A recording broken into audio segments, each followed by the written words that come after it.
J'appelle maintenant Monsieur le ministre Pierre Moscovici, ministre de l'économie et des finances de la République française, un fervent acteur du dialogue économique et financier de haut niveau.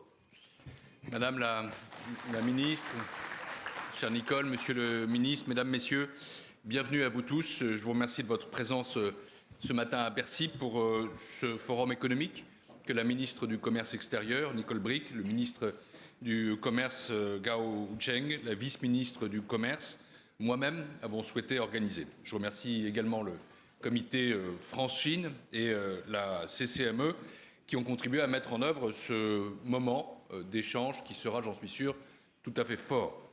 Cet événement s'inscrit, comme vous le savez, dans le cadre de la visite d'État du président Xi Jinping en France. Une visite d'État historique parce qu'elle célèbre le 50e anniversaire de l'établissement de nos relations diplomatiques avec la reconnaissance de la Chine populaire le 27 janvier 1964 par le général de Gaulle, qui a constitué le point de départ des relations officielles entre la République populaire de Chine et la République française. Ce fut un acte visionnaire et ambitieux. Évidemment, depuis 50 ans, beaucoup d'eau a coulé sous ce pont, mais il nous revient de poursuivre son édification. Le président de la République française, François Hollande, lors de son déplacement en Chine, en avril dernier, a clairement fait du développement de nos relations économiques un objectif fort du partenariat bilatéral. C'est pourquoi Nicole Bricq et moi-même, qui sommes allés à de multiples reprises en Chine ces derniers mois, avons souhaité, avec nos partenaires chinois, la tenue de ce forum. Bercy, en effet, se veut un lieu d'échange emblématique. Il y a quelques mois, dans cette même salle, étaient réunis un nombre également élevé de chefs d'entreprise en amont du sommet pour la paix et la sécurité en Afrique. Pourquoi ce forum économique est-il important à nos yeux et j'espère aux vôtres? Premièrement, parce que nous avons la conviction que nous devons impérativement renforcer notre coopération économique avec la Chine.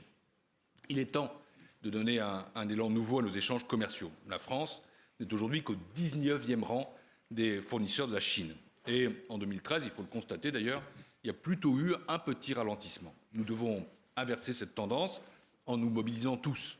Je me souviens de la rencontre à Pékin entre le président de la République et le Premier ministre Li Keqiang. M. Li Keqiang disait « Nous n'avons pas vocation à avoir pour toujours des excédents », ce qui tombe bien, lui a répondu le président de la République française, car nous n'avons pas envie d'avoir pour toujours des déficits. Plus de 400 entreprises françaises et chinoises sont présentes aujourd'hui à Bercy pour cette matinée d'échange que j'espère fructueuse, enrichissante et surtout pleine de perspectives pour l'avenir. C'est pourquoi nous avons souhaité que l'ensemble des acteurs économiques soient associés à ce grand événement, le comité France-Chine, l'association des entreprises de Chine en France. Je pense aussi à l'AFI, à Ubifrance, Paris Europlace ou encore à la CCI de Paris-Île-de-France, aux côtés de nombreuses institutions et de nombreuses personnalités chinoises. Je vous remercie tous pour cette forte mobilisation autour de ce forum qui constitue la dimension économique de la visite du président Xi Jinping en France. Deuxième motif d'importance, il est essentiel de multiplier nos échanges et nos partenariats parce qu'aujourd'hui, il existe un véritable déséquilibre entre les investissements français en Chine et les investissements chinois en France. Environ 3 milliards d'euros contre 13 milliards d'euros, 12 000 emplois contre 500 000 emplois. La Chine maintient en 2013 son 8e rang des investisseurs étrangers en France. Elle est de loin le premier investisseur parmi les pays dits émergents, mais nous pouvons faire encore beaucoup mieux. C'est le sens du Conseil stratégique de l'attractivité que le président de la République a organisé le 17 février dernier et à l'issue duquel, comme vous le savez, un certain nombre de mesures administratives, fiscales, financières ont été annoncées pour accueillir plus rapidement, plus efficacement les investissements venus de l'étranger, mais aussi pour aider les entreprises à exporter. Et je redis ici vraiment ce qui est notre conviction, bienvenue aux investissements chinois en France. Les partenariats industriels créés par les investissements croisés sont mutuellement bénéfiques et leur multiplication est l'objectif que nous souhaitons atteindre. Vous êtes ici réunis et vous en êtes bien sûr convaincus parce que vous êtes des acteurs de cette vie économique croisée. Nous célébrerons ainsi, cela a été dit, la signature d'une 50aine de contrats pour 50 ans de relations ou accords de coopération durant cette visite. Ce qui me paraît le plus significatif, c'est qu'il concerne à la fois, et c'est nouveau peut-être, de grands groupes et des PME, dans une série de secteurs qui sont très diversifiés. Et si je n'avais qu'un message à exprimer, ce serait le suivant. Je crois profondément en la coopération franco-chinoise. Les investissements chinois sont décisifs pour nous. Nous souhaitons les attirer dès lors qu'ils sont créateurs d'emplois sur notre territoire. Je ne prendrai qu'un exemple, qu'on me pardonne pour les autres, parce que je m'y suis plus particulièrement impliqué. C'est celui de PSA Dongfeng avec l'État français.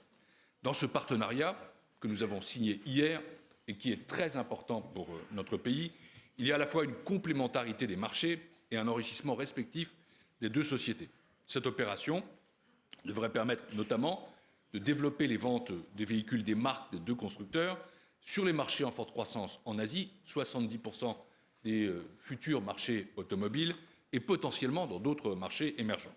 Ce partenariat permettra aussi de renforcer les synergies industrielles entre les deux groupes. Enfin, troisième motif d'importance, nous avons un intérêt commun à renforcer notre coopération financière parce qu'elle catalyse notre coopération économique et commerciale et nos investissements. De véritables avancées ont été obtenues au cours des 2 dernières années. La place de Paris entend bien accompagner l'internationalisation du yuan et se positionner comme voire le centre qui fournit du renminbi au sein de la zone euro. La France est la première place devant Londres de l'émission obligataire des entreprises en renminbi, avec à ce jour plus de 10 milliards de renminbi. Nous devons poursuivre les initiatives déjà lancées. Nous avons déjà obtenu des avancées concrètes depuis la tenue du dialogue économique de haut niveau que je co-préside avec le vice-premier ministre Mackay. Et depuis 2 ans, je veux rappeler quelques progrès et j'ai noté à quel point le président Xi Jinping lui-même était attentif à cette question de l'internationalisation du renminbi. D'abord, nous avons œuvré pour qu'un accord d'échange de devises, de swap, soit annoncé en octobre dernier entre la Banque centrale européenne et la Banque centrale chinoise pour fluidifier les échanges financiers et commerciaux entre les deux zones. Deuxièmement, après Londres, Paris se voit désormais attribuer par la Chine un quota de même montant, soit 80 milliards de yuan, pour permettre aux investisseurs institutionnels établis en France d'investir directement en Chine en yuan. Il s'agit de compléter maintenant ce dispositif opérationnel permettant aux banques commerciales chinoises d'investir en France dans le cadre d'un accord entre l'autorité des marchés financiers et son homologue chinoise qui a été signé hier. Une autre initiative importante a été lancée sous l'égide de Paris Europlace avec le concours de la Banque de France et plusieurs grandes banques françaises et internationales implantées à Paris qui sont ici présentes pour développer depuis Paris un système de paiement en renminbi visant à faciliter, sécuriser les règlements européens en devises chinoises. Tout ça doit contribuer à faire ce qui est notre ambition, de Paris une place de référence en matière de traitement du yuan au sein de la zone euro.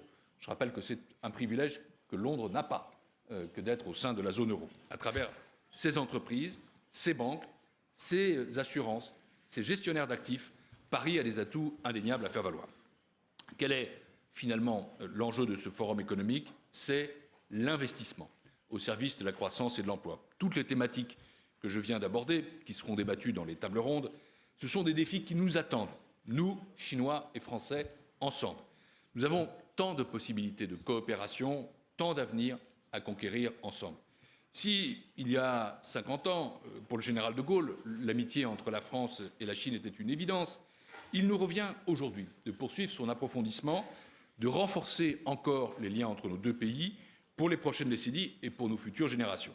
Il est un temps pour créer, un temps pour construire, un temps pour édifier. Pour notre partenariat économique, maintenant, ce temps est venu.